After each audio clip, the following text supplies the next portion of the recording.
Hello everyone, this is Greyshot17. And Greyshot151 here. Recovering from my loss of memory last time, and this time we're doing a 3v3, what are we doing again? The COH2 3v3 maps.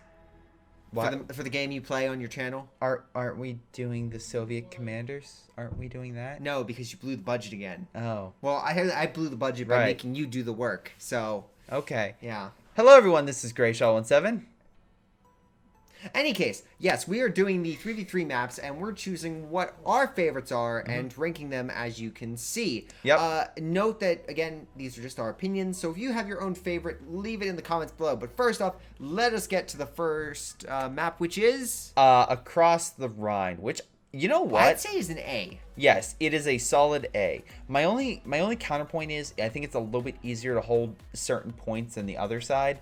But that being said, it's not necessarily, and I think that can be a little detrimental for a side. Like, for example, if the South, there's specifically a side that you can lock down very easily, and on the flip side, if on the northern end, it's not the same case. Yeah. So that's why I would say it's a little bit like that. But overall, I think there's enough unique locations. Yes. I think there's enough unique environments that you can call out the beach, the mid, the kind of like the city area.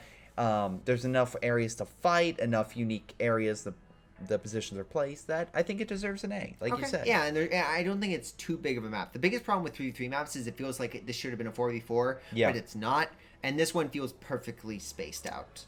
All right, so let's go to Anger Mood. Anger Mood is a very liney urban map, but it's not the most urban map. We'll get to that one. I do think it is in the upper tier. Can I be quite honest? Yes. I'd give it an S. Okay, why would you give give it here's an why. S? I love maps that you have that is closer, that is you must fight directly in front of you. And yes, you can flank, yes, you can like swing around and hit the enemy from the sides, but this map, you have the center point that you fight for, and you have like the sides that you do a little bit battling, and that's it. Like, I love going toe-to-toe with the enemy in the center point. So this is my this and like Edinburgh Station are like my top 3v3 maps. God damn it. If you had a single road in the Company of Heroes 2 map, I feel like that would be your favorite Listen, map. I like it's like I'm biting you here now. I like just going toe-to-toe with an enemy over a point and just don't punch my screen, but I get what you're saying. But yeah, it's fun to fight over the center point. The side points are defendable, but not to the point where it's like game breaking. Yeah, the capture points, there are some good decaptures you can do to cut off enemy resources, like the fuel. I agree. There are a lot of good points. I would say that it's laney, but there's good ways to flank. You guaranteed the fuel. You can put down munitions.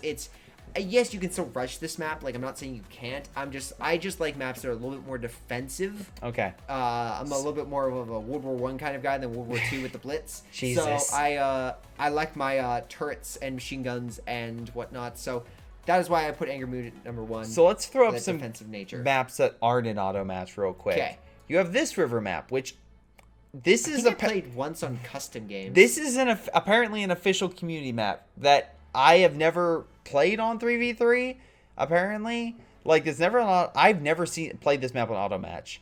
I don't know why it's on the list. But it says it's an official community map. So maybe I'm wrong, but it's essentially... It might just be like it's recognized, but maybe it was taken out for some reason. I just didn't care for this map. I just felt like it's a cool design, but just that's it. That's the only thing it has. I think this one's a little higher because it's not necessarily a choke point map. It's just so long. It's big. It is a great opulent Omega map. Absolutely go check that guy out in his his Spy of Sergrot, I think it's what it's called. I'm probably butchering the name. But that's a way better purpose mission or in use of this map, because this map is fine. It's very uniquely designed. Yeah. There is always a way to engage. The problem is there's water all the way around, so you can like cut off the enemy. Plus, I remember playing on this map, and I remember playing against AI, and I remember like it just being a pain. The middle is just so condensed. Yeah, this is a map that it's just a cluster in the center, and that's not fun. Like, I like a little bit more space, and this just doesn't have it, especially with the water there. It's just like you can't maneuver. And so let's go with something that has water in the middle that has a river cut through it, but done well. Okay. Oka River. I think this is an A map because this is a very good map that actually divides 1v1 and 2v2. But you can, again, entirely ignore a side if you need to and focus on one point and block the enemy. Yeah. You can also mine the river. The river is actually a good tool in this to cut off enemy movement across to help reinforce. It can be it can be an amazing thing to like cross the river and flank the enemy. It can also be a huge detriment if your tank just suddenly falls through the ice. Yes. So I think this is probably one of the best uses of the icy river map. Yeah, there's enough places you can flank. There's enough like side points and whatnot. The ice is like a double-edged sword. You cross it to gain a mobility advantage, but if you're spotted or caught, then you lose that advantage. Yep. So there's enough like double-edged swords and enough like there's enough like highlights to this map that I actually enjoy playing on it. Yes.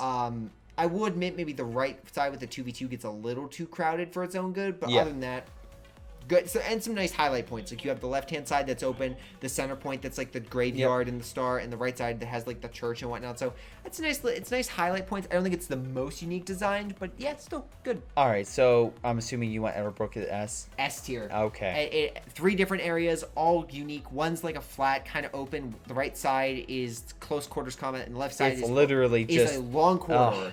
There's so many different areas. It's hard to choke point this map. Like you can't like.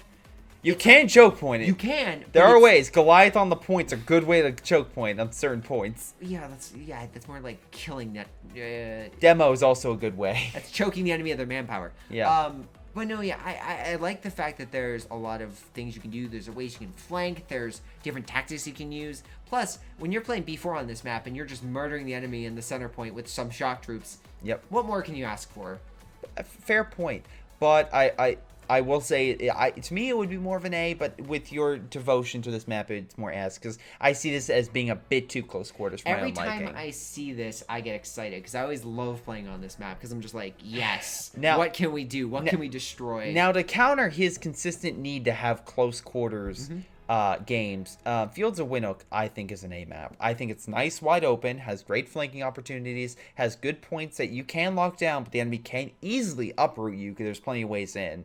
Again, there's lots of good cutoffs with the capture points. Yeah. And overall, I think it's just a well-designed map. Yeah, it's open. There's nice flanking opportunities. It's open enough where you feel like you can cover almost everything, but just not enough that where you're always secure. So yeah, I would agree. It's an A tier map, and I honestly, it's a map I enjoy playing on more as well. But I have that special. I have that special enjoyment of the closer quarters. And this one's more open, so it doesn't quite get there. Now, here's another thing. So there's this map, which is that highly dense, like, urban-esque map, and it's fine. I like I said, it's not really played in 3v3, or at least I've never played it. And again, as someone who's played this game a lot, that's saying something.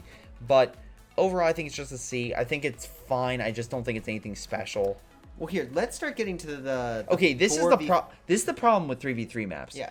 Those are the 3v3 maps, in my opinion. Now we're essentially bringing in, like, the Godzilla, the extra cutscenes and stuff like that they have in movies, stock footage. Yeah. It feels like we're repurposing 4v4 maps. Because they're too big. Yeah. They're too... Okay, so let's first... Some of these work. Let's get with the worst offender. Essen, Steelworks, and Steps. Oh, like, God. These two are atrocious on this map. You cannot play these on 3v3. You can... I argue you can't. They're too big.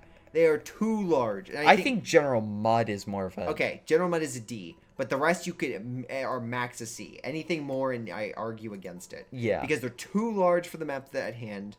And, like, one person cannot cover... I would even say Leglaze is like that. Again, we talk about this more in 4v4. We're thinking of this in the 3v3 mindset. Sure, yes, those maps are great 4v4 maps, but when you just make it a 3v3 map, it makes it so large that, sure, it's great for you have to have a constant engagement, but then it's also frustrating. And enemy sends 2 units to your one that you had in one area, and you have nothing to send. Like, your troops allies are too far away to assist, and your units are too far spaced out to assist when you get outgunned. So it's just not a fun feeling to play on a map that you feel are just like there's too much space to cover. Yeah. I mean, to be fair, that can lead to some good engagements, but I do find that frustrating when it feels like this map is... It feels like even with 3 people, there's so much extra space that it kind of feels like you're inside it's not... Sorry. Give me 1 sec. You can feel the void in this map very well. But maps that I think that don't do this are Liane Forest, Port of Hamburg, and Red Ball Express. I feel like each of these maps are Notice they're like well near enough the S tier on our other one. well enough designed that they can cover that point. Lian Forest is, again, there's so many different environments, you're fine. Red Ball is, again, you're already fighting in mid, so that's not really anywhere else you're going to go. They're just big. They're the perfect size that you don't feel like you're over encumbered. That or they do one something person unique gets city, enough, one person gets center, one person gets forest and Lian. Port of Hamburg, one person gets each star, and in Red Ball, it feels very much like you double up on one side, and then you fight for the rest of it. So it's manageable. The other ones, you feel like it's too much for one person to cover. Yeah.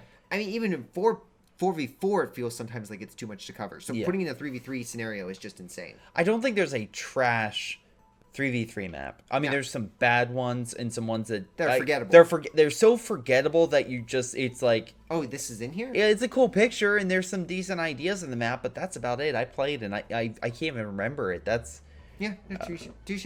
Yeah. Yeah. But in any case, guys, those are our thoughts on the 3v3 maps. A lot quicker than the 4v4 maps, I'll say that. Well, there's a lot more of them. Well, there's 20... We talked about 20 plus 4v4 maps, and here we have, what, half a dozen new maps, and then the rest are repeats? Yeah. So that's why I kind of feel we're like... 3v3 gets the short end of the stick. Yeah, that's why I wish there was more like uniquely designed 3v3 maps. Yeah. So that, because I feel like when you play 3v3, you're kind of at the short end of the stick. Where 2v2s have these awesome maps, 1v1s have these awesome maps, 4v4s have these awesome maps. 3v3, well, sorry, buddy. Sorry. You just don't have that matchmaking potential like everyone else does. Hey, maybe you should search with a random that quits in the first 5 minutes. Maybe that will be better for you. Yeah. But in any case, those are our thoughts on the 3v3 maps. Let us know that time when a random dropped on your team in a 3v3 game. And until next time, we will see you all later with hopefully the Soviet and Wehrmacht commanders. Wait, you don't want to talk about the 2v2 and 1v1 maps? I mean, we're so good and amazing at those tiers and modes and... I think people will literally like rage at the channel. They will riot if they don't see those commanders next. I'm just gonna put down Crossing in the Woods next as one. S tier, and then everything else is shit. That's the only. Is Crossing in the Woods the one with the bridge and like the one side is like the cemetery? The little bridge and the like open areas. Yeah, kind of. I don't know. I like that map a lot, but the rest of the 2v2 ones I couldn't care really all that much about. Oh, I'm sorry. We forgot about the one that I forgot to add this because it was in the 4v4. Redshift Winter. S tier. S tier. S tier. Best map. Best map. Best map. It might be an artillery map, but dear Lord, I loved that map because of the ice, how it's used, crossing. Again, it may seem like a choke point, but it's absolutely not. You can absolutely push on the enemy, but it's just how you push and how you advance. How you flank. Yeah, no, there's a lot of opportunities for that map. So yeah, definitely an S tier, which you will painstakingly add to this. Yep. But in any case, it's been Greyshot17 and Greyshot151. And I'll see you guys next time. Later. Hello everyone, before you guys go, I want to tell you about these incredible people like Milam, Ace, Chris Bailey, Folkvard, Javibuxi, Jfoe, Joey G240, Josh, jrchicklis, Just Thomas Plays, Little Koosh, Mustaach, Onlyplayapples, PyroShark, Rifle, Streakingwookie, White Hot D, GTA, Jakub Ocwieja, Nathan Angus, and Cedarteal. Thank you guys so much for your incredible Patreon support. This has been Greyshot17 and his amazing patrons, and I'll see you guys next time.